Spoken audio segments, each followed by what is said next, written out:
Hello team, welcome to another ATP Geopolitics video with myself, Jonathan M.S. Pierce. Ukraine War News Update. First part though for the 29th of March 2025. Second time I recorded this. First time was 45-minute video, 46-minute video. I keep recording them on screen, but I don't. We've got a macro to stop me doing that, but the solution is kicking up its own problems and then switching to something else. And so I checked it was all fine, and then it flipped because of whatever. And so we've now solved that. Yeah, it's one of those frustrating things where you have a problem, solve it, and then you have teething problems. And so sorry about that. So here it is again. It's going to be very late. Ukrainian general staff figures are very high for the Russian losses for the day before. All the usual caveats apply, of course, to those. You can find them in the description to the video below. 1,740 personnel lost is an incredibly high number there. And this is going to be, I think, a result of strikes on troop accumulations that I think are taking place more, and also the Russians attacking in a number of places along the front line, trying to throw what they can at the Ukrainians, to reverse the momentum that the Ukrainians have gathered. And I think that is evident from the fact that 23 tanks were lost yesterday. That's over twice the daily average. It's a really significant number. 34 troop carrying AFVs, 1.5 times the daily average, and 64 artillery systems. That's over almost 3 times the daily average. Really high there. But certainly the other two categories in the personnel, I think, show that the Russians have been trying to attack more and have been repelled rather significantly. 1 multiple launch rocket system and 3 anti-aircraft warfare systems. That's a high number in that category. We keep seeing them consistently. I'd love to know what is being destroyed. And 118 vehicles and fuel tanks.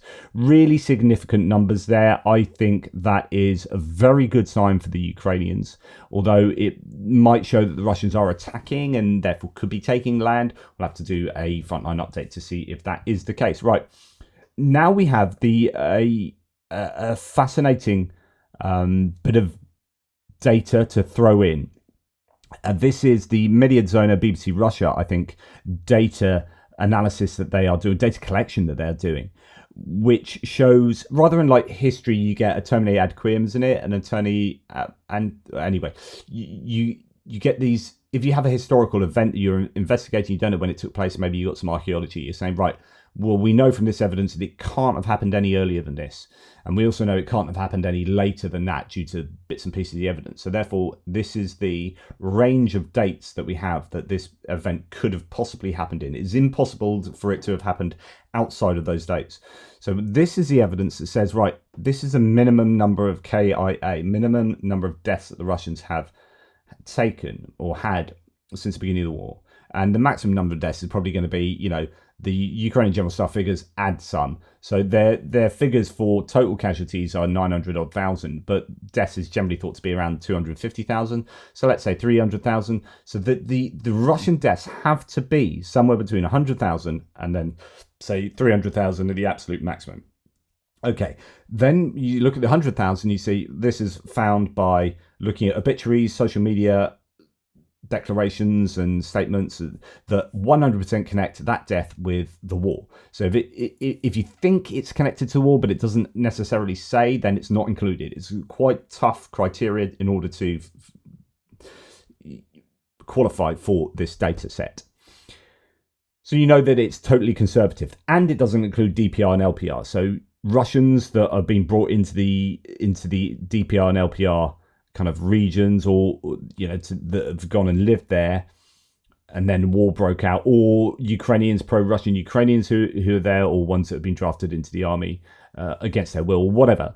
Those people from the Donetsk People's Republic and Luhansk People's Republic are not included in these stats. So you can then throw a much higher number into the pot, really, than 100,000. But it's your absolute minimum. And that's a staggering number. So the Russians have lost a staggering number of people, and that is not, is incontrovertible. You can't really argue with that, or assuming that they've done a good job with this data collection.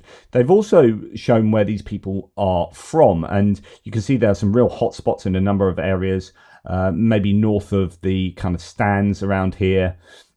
Interesting, some of the places far to the east don't have nearly as many there. So there's something funky going on.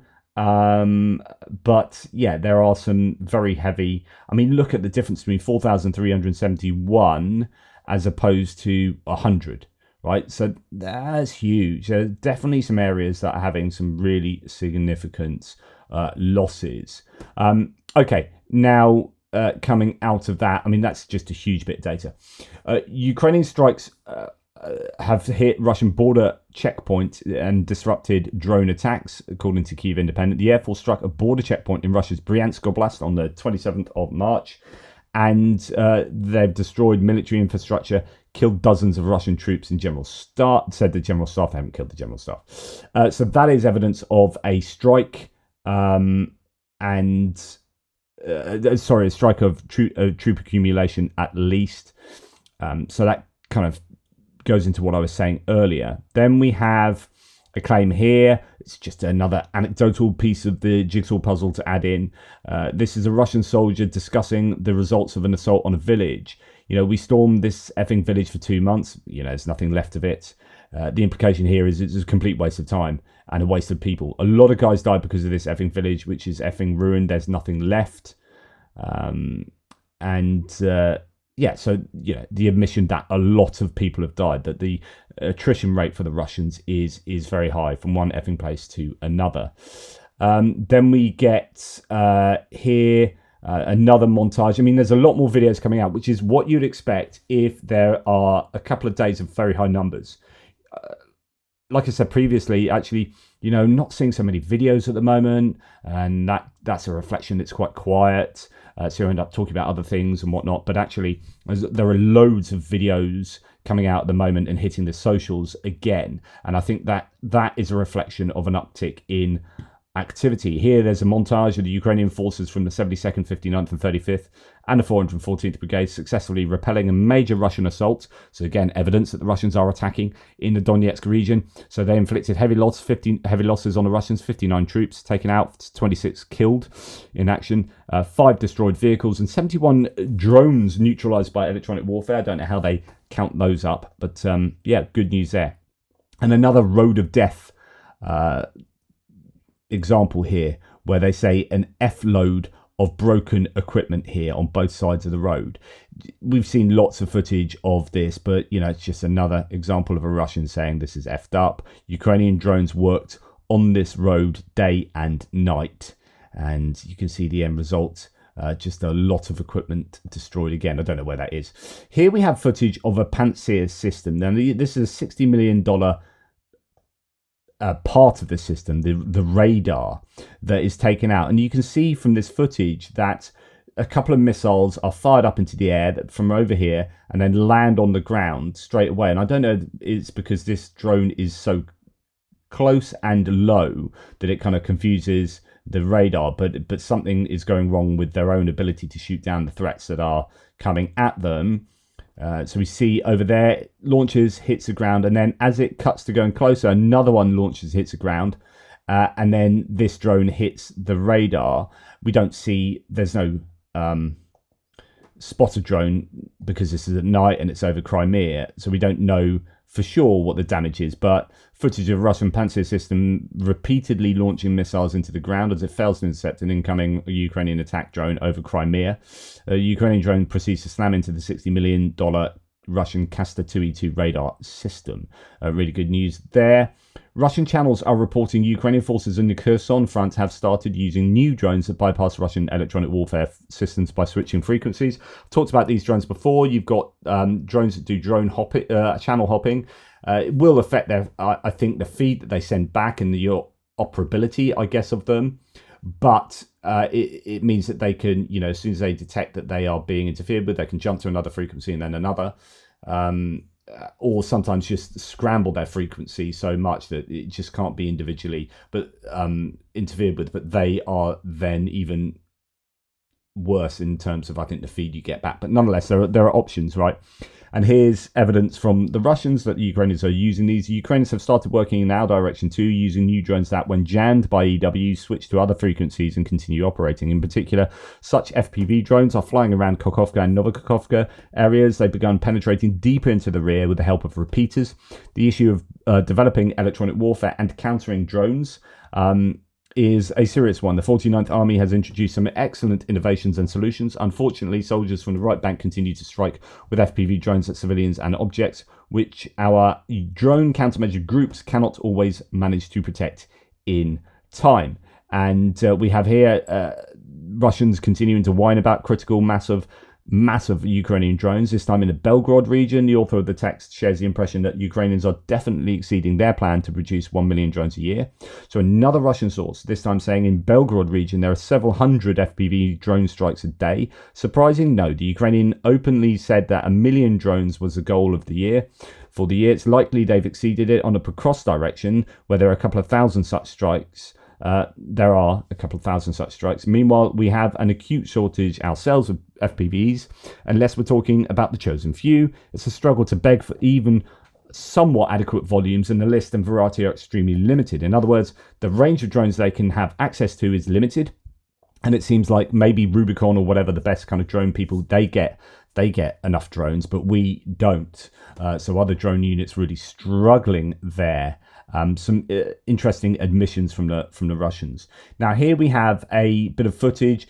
Russian electric scooters captured by fighters of the 59th Brigade of Ukraine during one of the Russian attacks on a cross front. I'm on a thread elsewhere where there's one guy who's a drone operator for the Ukrainians saying that he has lots of footage of the Ukrainians attacking on electric scooters, but he can't share it, it's not got permission. But we kind of heard rumors and we've seen them on scooters, but attacking on scooters, wow, surely that must mean surely, is that desperate? Or I don't know. Ukrainian airstrikes on Russian command posts. So again, your personnel accumulations in occupied Velika Novosilka, that's on the southern front, presumably an AASM Hammer guided glide bomb. Now, the Ukrainians do appear to be using more of these, both the American GBUs and the French provided AASM Hammer ones.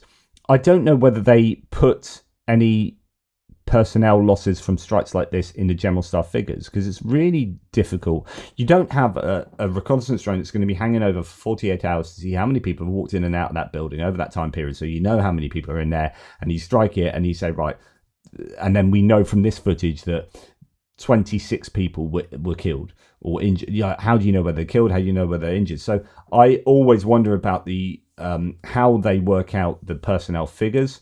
I know a lot of them are taken from individual videos of people getting struck by FPV drones and all that kind of stuff. So an awful lot of, yeah, we know that this person has been taken out or these people have been taken out. But then there will be the ones where you don't know how many people are in the APC that gets blown up. You don't know how many people are in the building that gets blown up. Do they add these kind of figures to the numbers? Just don't know for sure. But then here we got another guided glide bomb being used, this time in the Tetkino village in the Kursk Oblast, just over the border. This is a Russian observation post on top of that building, and that's hit by a GBU-39 dropped from a MiG-29. So they are still, managing to hit. Actually, with a MiG-29, fairly well, it's over the border into Russia. So that's really good news there. Obviously, they're not going to release the bomb from above. It glides for quite some distance. And then we are hearing that in temporarily occupied Mariupol, partisans have set fire to an invaders' base on the right bank area. The arson occurred on March the 23rd, so a few days back, but result of which several pieces of Russian equipment and ammunition were destroyed. Good news there. Like to see the partisans active. Okay, so we are now going to distance strikes. As you can see, a lot of drones, again, 172. Interception rate slightly better last night. So there's an awful lot of drones. 69 were taken out by electronic warfare, 94 taken out by conventional means, which gives 163. That's 9 drones having got through. So that's pretty good.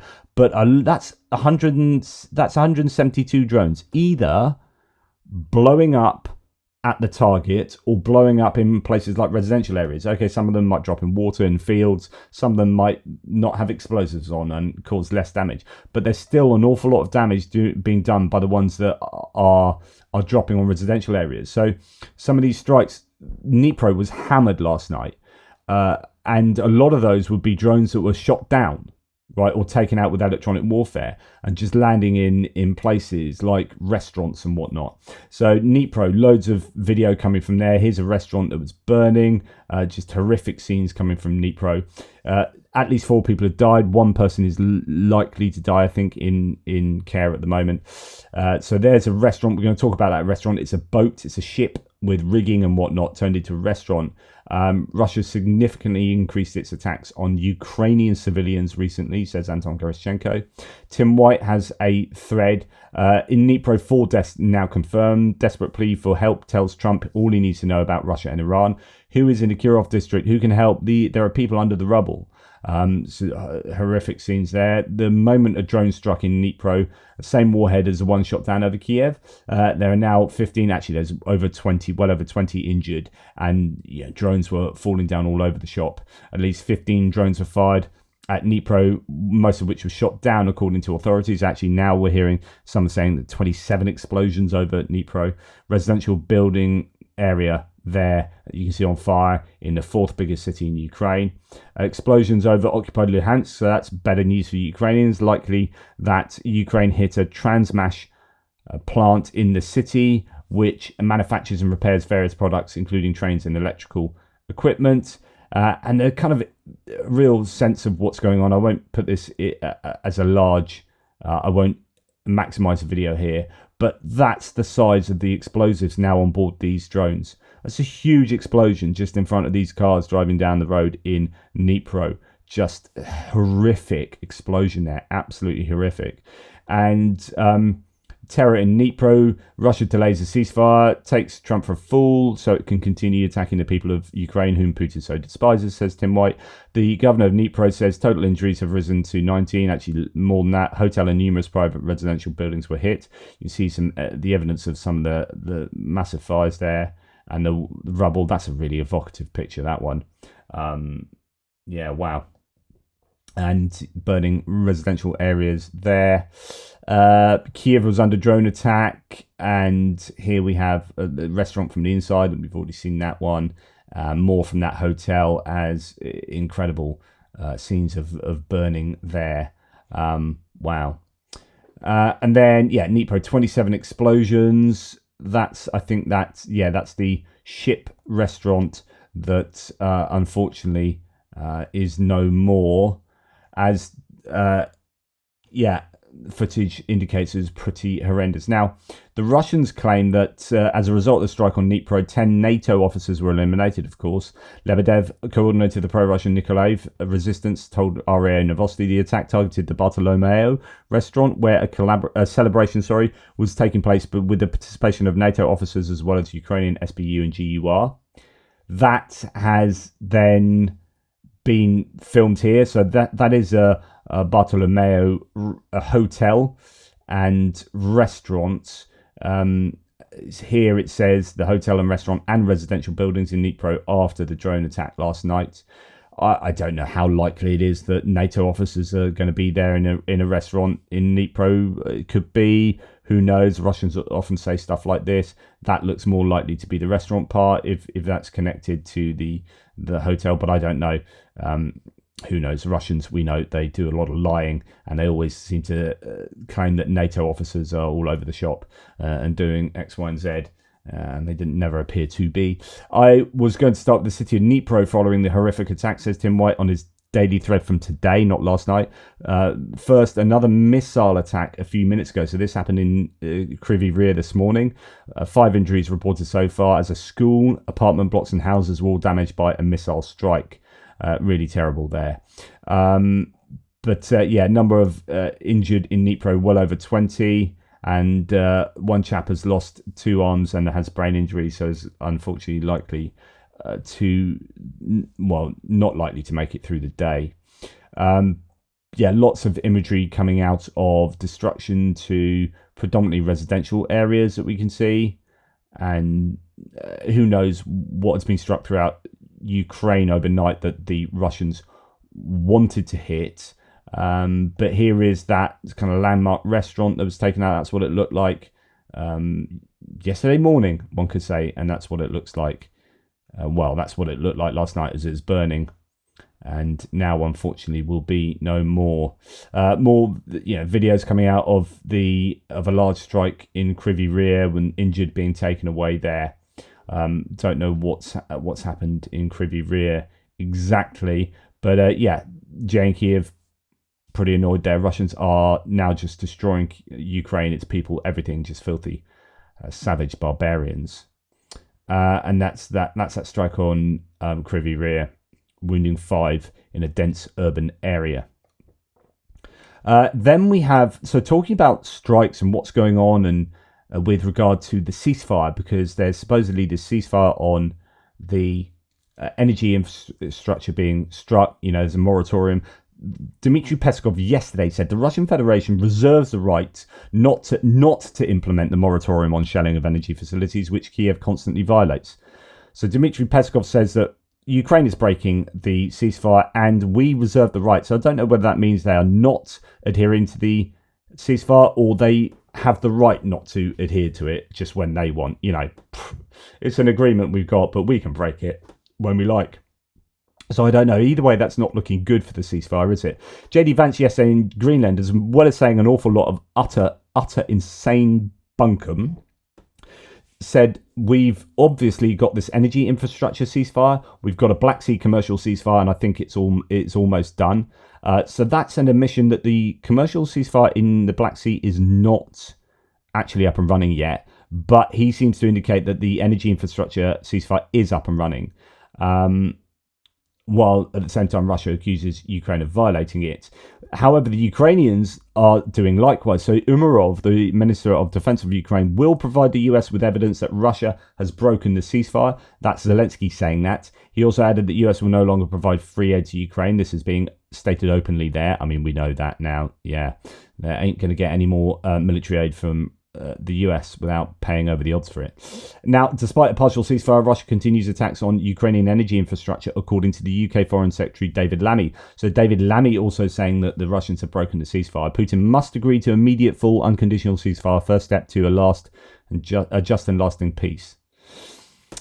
And then we hear that Ukraine has agreed with the US on the terms of an energy truce that differ from the Russian version, according to the Ministry of Energy. So they might have gone back to the US. I don't really know. There's a bit of confusion on my part here of what's going on, but they might have gone back to the Americans with an updated ceasefire list of things that shouldn't be hit. The list of objects that Russia must stop striking includes electric power, oil and gas complexes, nuclear and coal industries, and energy equipment manufacturing. And then we have this really weird statement from Trump, and I'm going to play it to you, not for political reasons, but just to get an understanding of the American administration's understanding of what they think is going on with regard to strikes and Russian use of Iranian drones. So this is what Trump said in answer to a question. We're going to hear the question and then his answer. It's absolutely fascinating. If I can actually play it with some sound there. Drones are attacking and killing. Iranian drones are attacking and killing Ukrainians every day. Why aren't you doing something about that? Well, we're going to see what happens with that. I'm getting reports on that, and we're looking at a report. You're right. They make a lot of drones. Iran makes a lot of drones. They make very effective drones, too. They do very effectively at some things, but Iran is very high on my list of things to watch. And as you probably know, I sent them a letter just recently, and I said, you're going to have to make a decision one way or the other. And we're going to either have to talk it out, or very bad things are going to happen to Iran. And I don't want that to happen. So, okay, I think he's prepping for war and strikes. Right. He's prepping for strikes on Iran. There is that. But it is this idea of the Iranian Shahed drones that are attacking every night. But now, actually, so the reality, as far as I would speculate, is that the Russians are probably not using Iranian Shaheds anymore. They're probably using their own produced ones because they are able to produce them at a massive rate. I don't think they need the Iranian Shaheds anymore. So I don't think that is actually happening now. But his answers to the question is fascinating. Why aren't you doing something about that? Well, we're going to see what happens with that. I'm getting reports on that, and we're looking at a report. You're right. They make a lot of drones. Iran makes a lot of drones. They make very effective drones. We're looking at a report on that. So it's like, I mean, we knew about this 2 to 3 years ago.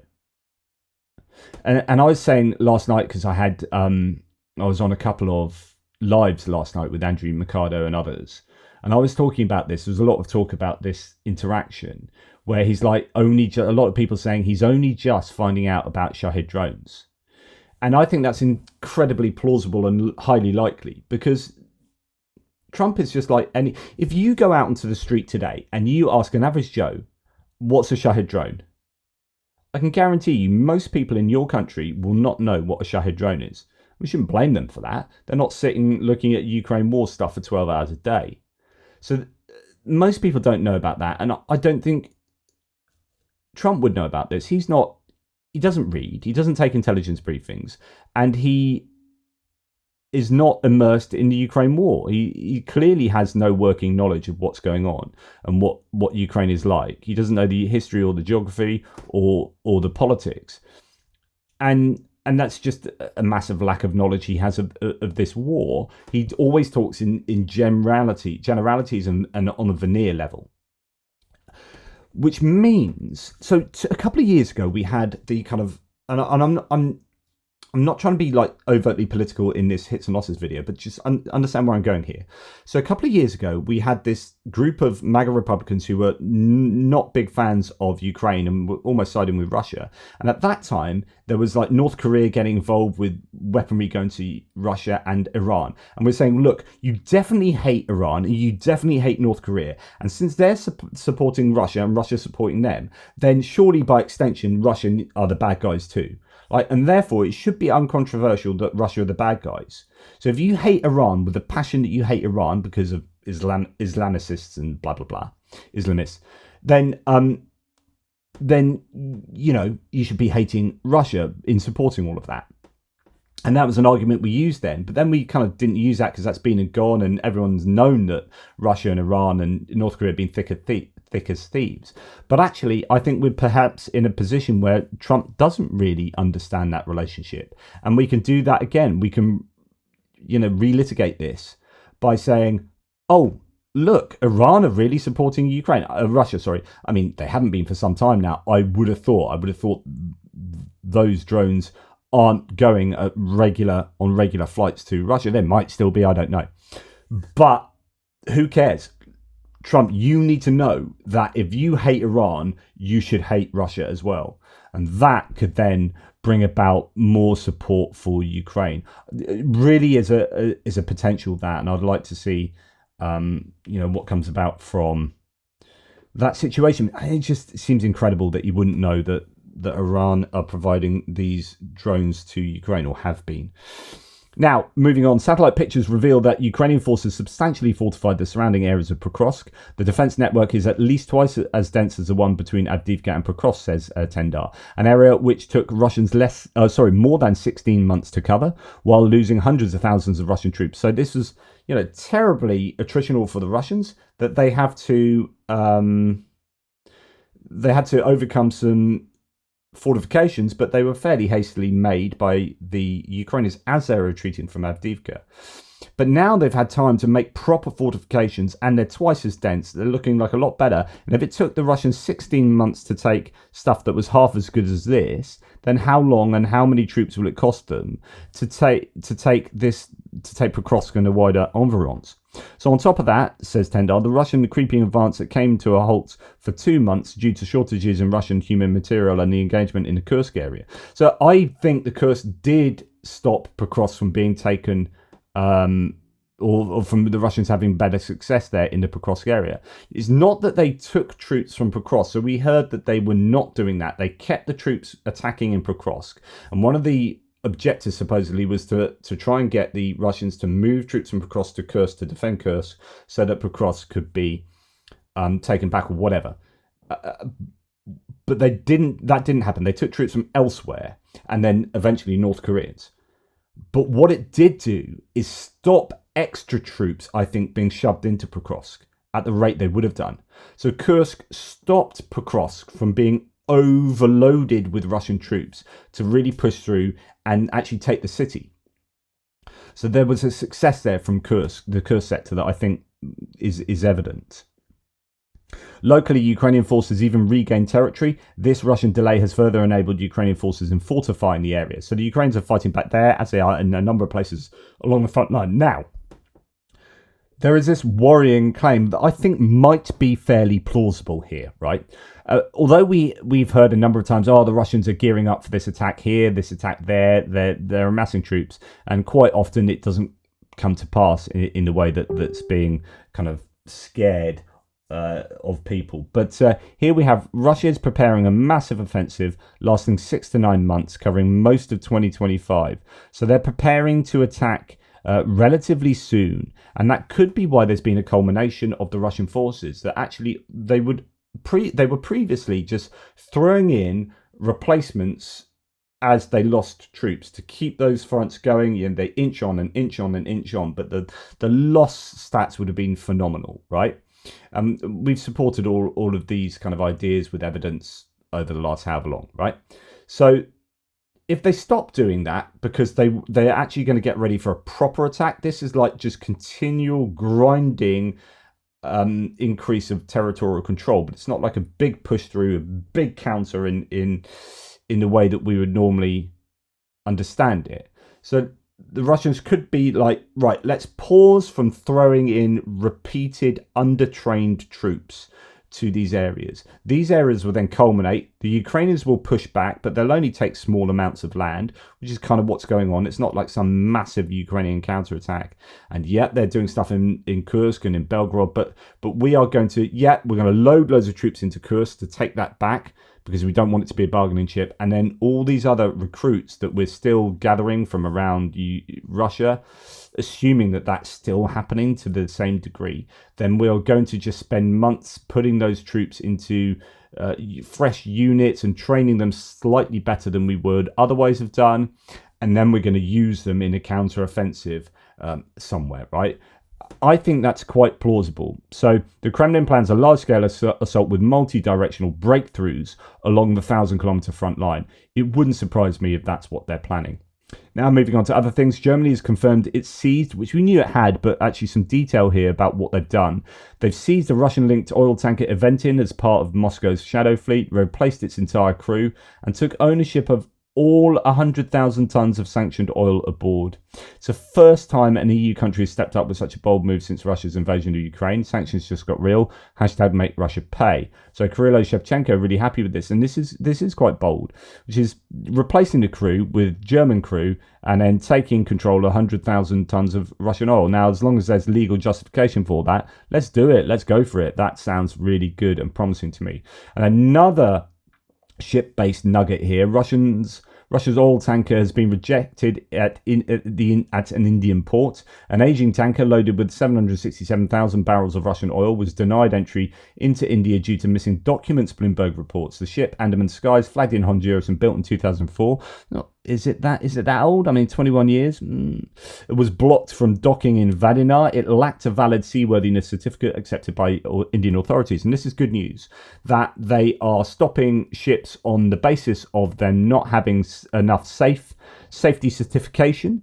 And India, the top buyer of Russian crude oil, has tightened control since US sanctions hit over 100 vessels in January. This is really important, and it's such a shame that the US has taken a foot off Ukraine's neck in terms of enforcing sanctions and adding to those sanctions. I think Trump could have put the nails in Russia's coffin with some economic pressure as soon as he took over, but he didn't, and he's let them off. But it's really frustrating. These secondary sanctions are super, super important. The Russian economy is teetering. It really is. There are loads of indicators to show it's in trouble. Now, Zelensky has announced that Ukraine is gathering expanded access to European intelligence and certain European ammunition stockpiles. That's really good news.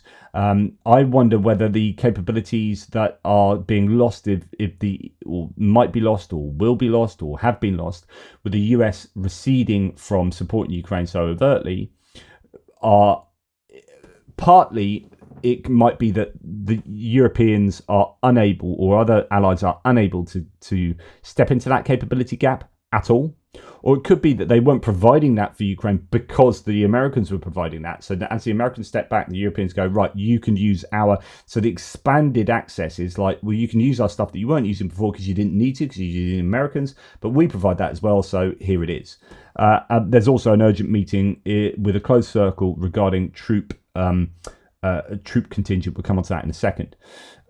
Now, in fact, we'll come to that right at the end.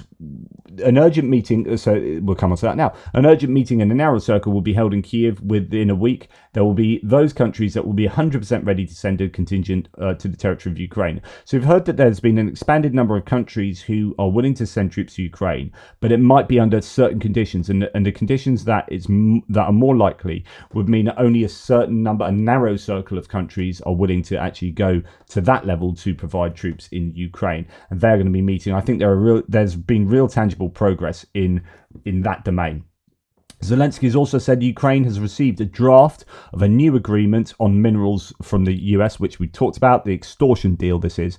He said, which is a completely different document than the previous framework agreement. Ukraine will not recognize US military aid as debt. So they've been told to repay back the military aid that was given to them with a 4% annual interest rate. He's saying, no, we don't recognize that as debt. So it's not going to be signed, right? That much we'd guess. US mineral agreement threatens Ukraine's EU membership prospects, according to journalists who saw the draft deal. I reported this.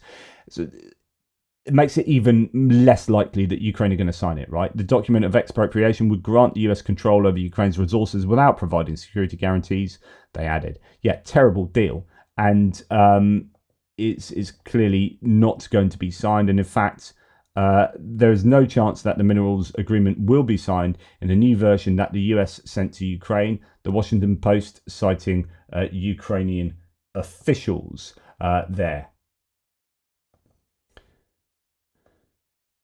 I don't know what's going on with all of these ones.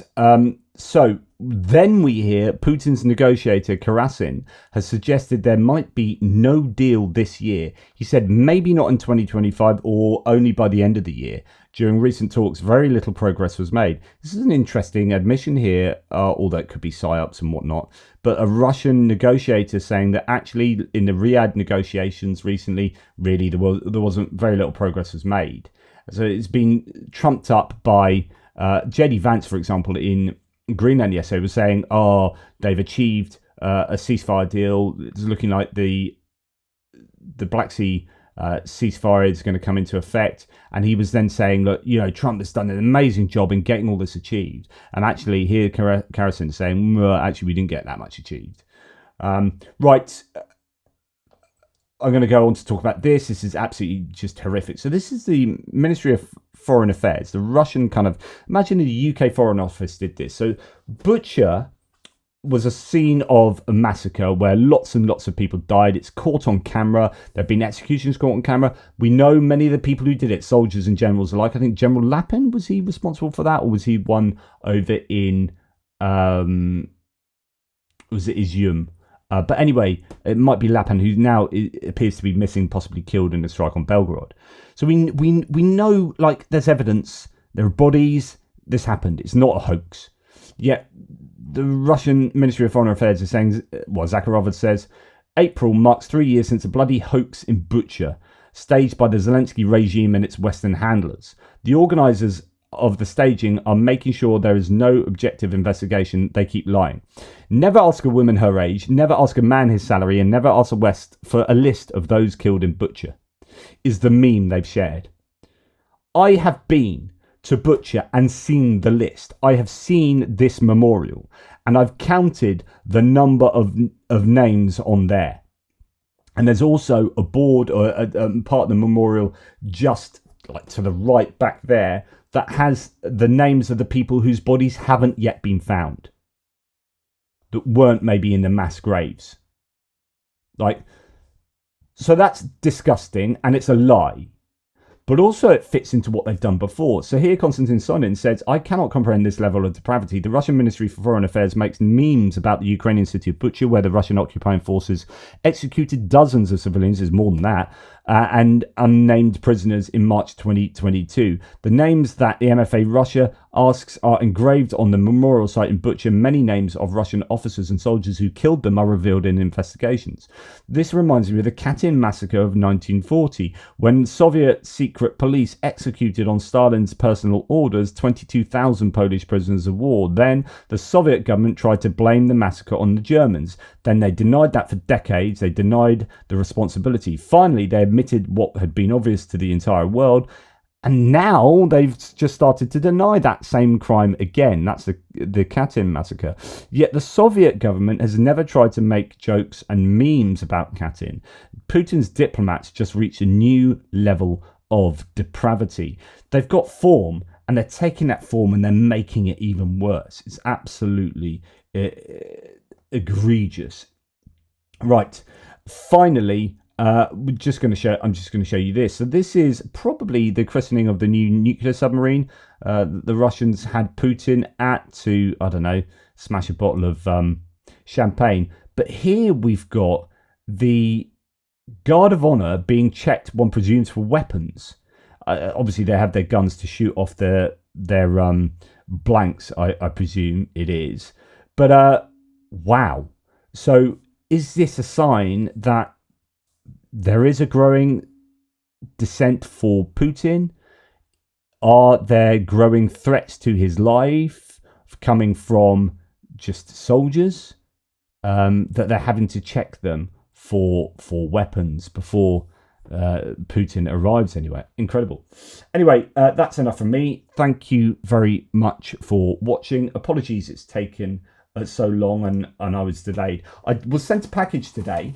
If you remember, I've got my my old, I love the old, what is it, 42nd Epistemology Battalion there. That's a nice patch that was from our last NATO campaign. Thank you very much, Chris from Clockwork Designs and JR. And now I've been sent the new one, Fighting for Freedom and Truth, with the Owl of Minerva, with a quill and a gun. Check that out. Beautiful, beautiful bit of design from those guys again.